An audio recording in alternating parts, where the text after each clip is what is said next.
Hello, എല്ലാവർക്കും നമ്മുടെ Simulink ട്യൂട്ടോറിയലിൻ്റെ part 2 സ്വാഗതം. പാർട്ട് 1 കാണാത്തവരായിട്ട് ആരെങ്കിലും ഉണ്ടെങ്കിൽ അവർക്ക് വേണ്ടിയിട്ട് പാർട്ട് 1ൻ്റെ ലിങ്ക് ഡിസ്ക്രിപ്ഷൻ ബോക്സിനകത്തോട്ടേക്ക് ആഡ് ചെയ്തിട്ടുണ്ട്.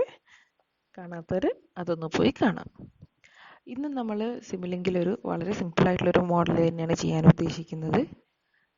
ഒരു സൈൻ വേവിനകത്തോട്ടേക്ക് ഒരു ഡിലേ കൊടുക്കുന്നത്, അതുപോലെ തന്നെ 2 സൈൻ വേവുകളുടെ അഡീഷനും സബ്ട്രാക്ഷനുമാണ് ചെയ്യുന്നത്. നമുക്കെല്ലാവർക്കും സിമുലിങ്ക് ഓപ്പൺ ചെയ്യാനൊക്കെ അറിയാം. ഈ പറഞ്ഞ 3 ഓപ്പറേഷൻസ് നമ്മൾ ഒരുമിച്ചല്ല ചെയ്യാൻ ഉദ്ദേശിക്കുന്നത്, സ്റ്റെപ്പ് ബൈ സ്റ്റെപ്പ് ആയിട്ടാണ് ചെയ്യാൻ, അല്ലെങ്കിൽ ഒരു പാർട്ട് ബൈ പാർട്ടായിട്ടാണ് ചെയ്യാൻ നോക്കുന്നത്. അപ്പോൾ നമുക്കിപ്പം ഇനി എന്ത് ചെയ്യണം? നമ്മുടെ ലൈബ്രറിനകത്തോട്ടേക്ക് പോയിട്ട് നമുക്ക് ആവശ്യമായിട്ടുള്ള ബ്ലോക്കുകൾ ഇൻസേർട്ട് ചെയ്യുക എന്നുള്ളതാണ് നമ്മുടെ ഫസ്റ്റ് കാര്യം. അപ്പോൾ നമുക്കിവിടെ നമ്മുടെ ലൈബ്രറി ഫയലുകളൊക്കെ നമുക്ക് കാണാം. ഇതിനകത്ത് വെച്ച് നമ്മുടെ സോഴ്സ് ക്ലിക്ക് ചെയ്ത് നമ്മുടെ സോഴ്സായിട്ട് എടുക്കുന്ന സൈൻ വേവ് ബ്ലോക്കിനെ നമുക്ക് ഇൻസേർട്ട് ചെയ്യാം. സൈൻ വേവ് ബ്ലോക്ക് ഇൻസേർട്ട് ചെയ്യാൻ വേണ്ടി ജസ്റ്റ് ഒന്ന് സ്ക്രോൾ ഡൗൺ ചെയ്ത് പോയി കഴിഞ്ഞാൽ നമുക്ക് സൈൻ വേവ് ബ്ലോക്ക് കാണാം. അവിടുന്ന് റൈറ്റ് ക്ലിക്ക് ചെയ്ത് നമുക്ക് add block two model line title click ചെയ്ത് കഴിഞ്ഞാൽ നമ്മുടെ ബ്ലാങ്ക് മോഡലിനകത്തോട്ടേക്ക് അല്ലെങ്കിൽ ബ്ലാങ്ക് ടെംപ്ലേറ്റിനകത്തോട്ടേക്ക് നമ്മുടെ സൈൻ വേവിൻ്റെ ബ്ലോക്ക് വരും. ഇനി അടുത്തത് സോഴ്സായിട്ട് നമ്മുടെ സ്കോപ്പ് ഇൻസേർട്ട് ചെയ്യണം. സ്കോപ്പും ഇതുപോലെ തന്നെ റൈറ്റ് ക്ലിക്ക് ചെയ്ത് ആഡ് കൊടുത്ത് ഇൻസേർട്ട് ചെയ്യാം. അപ്പോൾ നമുക്ക് ഫസ്റ്റ് ചെയ്യാൻ ഉദ്ദേശിക്കുന്നത് ചുമ്മാ ഒരു സൈൻ വേവിനെ ഒന്ന് പ്ലോട്ട് ചെയ്യാമെന്ന് മാത്രമാണ്. അപ്പോൾ അതിന് വേണ്ടിയിട്ടാണ് ഈ 2 ഇൻസേർട്ട് ചെയ്തിട്ടുള്ളത്. ഇനി ഇതിനെ ഒന്ന് പൊസിഷൻ ചെയ്ത് ഇത് തമ്മിലുള്ള ഇൻ്റർ കണക്ഷനും നമുക്കൊന്ന് എസ്റ്റാബ്ലിഷ് ചെയ്യാം. ഇൻ്റർ കണക്ഷൻ ചെയ്യാൻ വേണ്ടിയിട്ട് നമ്മുടെ സൈൻ വേവിൻ്റെ ഔട്ട്പുട്ട് പോർട്ടിൽ നിന്ന് നമ്മുടെ സ്കോപ്പിൻ്റെ ഇൻപുട്ട് പോർട്ടിനകത്തോട്ടേക്ക് ഒരു കണക്ഷൻ കൊടുത്താൽ മതി. ഇവിടെ നമ്മൾ പാരാമീറ്റേഴ്സ് ഒന്നും ചേഞ്ച് ചെയ്യുന്നില്ല. സൈൻ വേവ് ബ്ലോക്കിൻ്റെത് ചുമ്മാ എങ്ങനെയാണോ പാരാമീറ്റേഴ്സ് ഉണ്ടായിരുന്നത് അതുപോലെ തന്നെയാണ് ചെയ്യുന്നത്. ഇനി ഇതൊന്ന് റണ്ണ് ചെയ്യാം. റണ്ണ് ചെയ്യാൻ വലിയ സമയമൊന്നും എടുക്കില്ല, കാര്യം പ്രത്യേകിച്ച് ഓപ്പറേഷൻസ് ഒന്നും നമ്മൾ കൊടുത്തിട്ടില്ല, പെട്ടെന്ന് റൺ ചെയ്ത് കിട്ടും. ഇനി നമുക്ക് ഔട്ട്പുട്ട് കാണാൻ വേണ്ടിയിട്ട് നമ്മുടെ സ്കോപ്പ് ഒന്ന് ഡബിൾ ക്ലിക്ക് ചെയ്യാം. ഇപ്പം നോക്കിയേ, നമ്മുടെ 1 ആംപ്ലിറ്റ്യൂഡ് ആയിട്ടുള്ള ഒരു സൈൻ വേവ് നമുക്ക് കിട്ടിയിട്ടുണ്ട്. ഇനി നമ്മളിപ്പോൾ ഇതിൻ്റെ സെൻറ്ററിലാണ് ഉള്ളത്. അതിനെ ഒന്ന് മാറ്റി പൊസിഷൻ ചെയ്യാൻ വേണ്ടിയിട്ട് മൊത്തത്തിലൊന്ന് സെലക്ട് ആവുന്ന രീതിയിൽ നമ്മളൊരു റെക്റ്റാങ്കിൾ വെച്ച് ഒന്ന് സെലക്ട് ചെയ്ത് കൊടുത്ത് നമുക്ക് ഒരുമിച്ച് ഇതിൻ്റെ ഒന്ന് പൊസിഷൻ മാറ്റി എടുക്കാൻ പറ്റും. ഇനി നമ്മൾ ചെയ്യാൻ ഉദ്ദേശിക്കുന്നത് എന്താ? നമ്മുടെ മാത്തമാറ്റിക്കൽ ഓപ്പറേഷൻസ് ആയിട്ടുള്ള അഡിഷനും സബ്ട്രാക്ഷനുമാണ്. അപ്പം അഡീഷനും സബ്ട്രാക്ഷനും ചെയ്യണമെന്നുണ്ടെങ്കിൽ നമുക്ക് ഒരു സൈൻ വേവ് ബ്ലോക്ക് കൂടെ ആവശ്യമാണ്. അപ്പം നമുക്ക് ഇവിടുന്ന് ആദ്യം തന്നെ ഒരു സൈൻ വേവ് ബ്ലോക്ക് കൂടെ നമുക്ക് ഇൻസേർട്ട് ചെയ്യാം. ഇപ്പം നമ്മുടെ സൈൻ വേവ് ബ്ലോക്കിനെ നമ്മളിവിടെ ഇൻസേർട്ട് ചെയ്ത് കഴിഞ്ഞു. ഇനി നമുക്ക് നമ്മുടെ സ്കോപ്പും ഇൻസേർട്ട് ചെയ്യാം. ഇത് നമുക്ക് വേണമെങ്കിൽ കോപ്പി പേസ്റ്റ് ചെയ്യാം കേട്ടോ, അതിനും പ്രശ്നമൊന്നുമില്ല. നമ്മുടെ സ്കോപ്പിനെയും നമുക്കിവിടെ ഇൻസേർട്ട് ചെയ്യാം.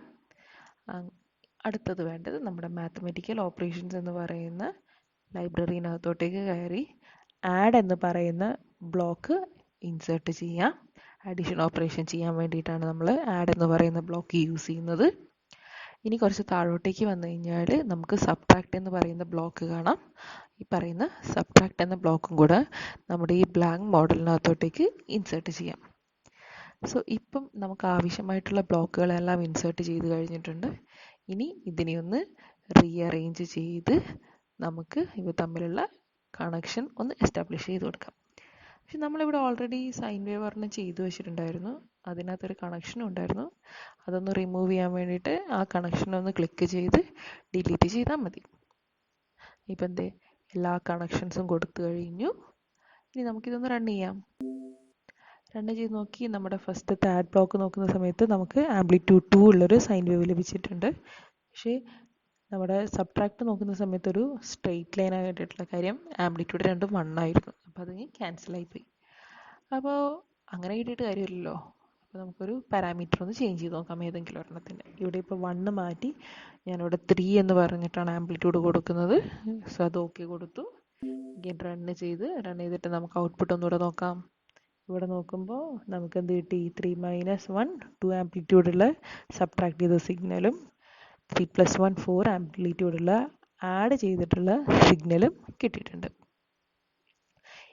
നമ്മൾ ചെയ്യാൻ പോകുന്നത് ഇതിനകത്തോട്ടേക്ക് ഒരു ഡിലേ എലമെൻ്റ് ആഡ് ചെയ്യാണ്. ഡിലേ എലമെൻ്റ് ആഡ് ചെയ്യാൻ വേണ്ടിയിട്ട് കണ്ടിന്യൂസ് എന്ന് പറയുന്ന ബ്ലോക്ക് ക്ലിക്ക് ചെയ്യാം. കണ്ടിന്യൂസ് എന്ന് പറയുന്ന ബ്ലോക്കിനകത്തോട്ടേക്ക് പോയി കഴിഞ്ഞാൽ നമുക്കൊരു ട്രാൻസ്പോർട്ട് ഡിലേ എന്ന് പറഞ്ഞിട്ടുള്ളൊരു ബ്ലോക്ക് കാണാം. ആ ബ്ലോക്കും കൂടെ നമ്മളിവിടെ ഇൻസേർട്ട് ചെയ്തിട്ടുണ്ട്.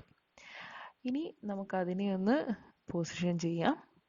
ഇവിടെ നമുക്ക് ഔട്ട്പുട്ട് സെപ്പറേറ്റ് ആയിട്ട് എടുക്കാൻ വേണ്ടിയിട്ട് സ്കോപ്പ് ബ്ലോക്ക് ഒരെണ്ണം കൂടെ വേണം. അത് നമ്മൾ യൂഷ്വലി ചെയ്യുന്ന രീതിയിൽ വേണമെങ്കിൽ ചെയ്യാം, അല്ലെങ്കിൽ ഇതൊന്ന് കോപ്പി പേസ്റ്റ് ചെയ്തിടാം, റീഅറേഞ്ച് ചെയ്യാം, കണക്ഷൻസ് കൊടുക്കാം. സോ നമ്മൾ ഓപ്പറേഷൻസ് എല്ലാം കംപ്ലീറ്റ് ആയി റൺ ചെയ്യാം. ഇങ്ങനെ റൺ ചെയ്തിട്ട് നമുക്കിപ്പോൾ പുതുതായിട്ട് ഇൻസേർട്ട് ചെയ്തതിനകത്തോട്ടേക്ക് നോക്കുമ്പോൾ ഒരു 1 എന്ന് പറഞ്ഞ ഡിലേ ഉള്ളൊരു സൈൻ വേവ് കിട്ടിയിട്ടുണ്ട്. നമ്മളൊരു പ്രൊജക്റ്റ് ഒക്കെ ചെയ്യുന്ന സമയത്ത് നമുക്കിങ്ങനെ ഡിഫറെൻറ്റ് ബ്ലോക്സിൻ്റെ ഒന്നും ആവശ്യമില്ല, അല്ലെങ്കിൽ ഡിഫറെൻറ്റ് സ്കോപ്പിൻ്റെ ആവശ്യമില്ല. നമുക്കിതൊക്കെ ഒരു സിംഗിൾ സ്കോപ്പിനകത്തോട്ടേക്ക് കാണാം, അല്ലെങ്കിൽ സിംഗിൾ ഔട്ട്പുട്ട് ഫിഗർ ആയിട്ട് കണ്ടാൽ മതി. അതിന് വേണ്ടിയിട്ട് നമുക്ക് ആവശ്യമില്ലാത്ത സ്കോപ്പ് അല്ലെങ്കിൽ നമ്മുടെ ഔട്ട്പുട്ട് ബ്ലോക്കുകളെ നമുക്കങ്ങ് ഡിലീറ്റ് ചെയ്ത് കളയാം. ഞാനിപ്പം ഡിലേനകത്തും അതുപോലെ തന്നെ സബ്ട്രാക്ഷൻ്റെ അകത്തോട്ടേക്കുള്ള ബ്ലോക്കുകൾ അങ്ങ് ഡിലീറ്റ് ചെയ്തിട്ടുണ്ടായിരുന്നു. നമ്മുടെ സ്കോപ്പ് ബ്ലോക്കുകൾ അങ്ങ് ഡിലീറ്റ് ചെയ്ത് കളഞ്ഞിട്ടുണ്ട്. പിന്നെ നടുക്കുള്ള ഒരെണ്ണം ചുമ്മാ ഒന്ന് വലുതാക്കി വെച്ചു. ഇനി നമുക്ക് നമ്മുടെ സബ്ട്രാക്ഷനും അതുപോലെ തന്നെ ഡിലേയും ഇതിനകത്തോട്ടേക്ക് നമ്മുടെ ഓൾറെഡി ഉള്ള സ്കോപ്പിനകത്തോട്ടേക്ക് കൊണ്ടുവന്ന് ആഡ് ചെയ്യാം. സ്കോപ്പിനകത്തോട്ടേക്ക് ആഡ് ചെയ്യുന്ന സമയത്ത് നമുക്ക് കാണാം ടെർമിനൽസിൻ്റെ എണ്ണം കൂടി വരുന്നത്. നമുക്ക് ശരിക്കും സ്കോപ്പിനകത്തോട്ടേക്ക് നമ്പർ ഓഫ് ടെർമിനൽസ് ആഡ് ചെയ്യാം. ഇനി ഇതൊന്ന് റൺ ചെയ്ത് നോക്കിയേ.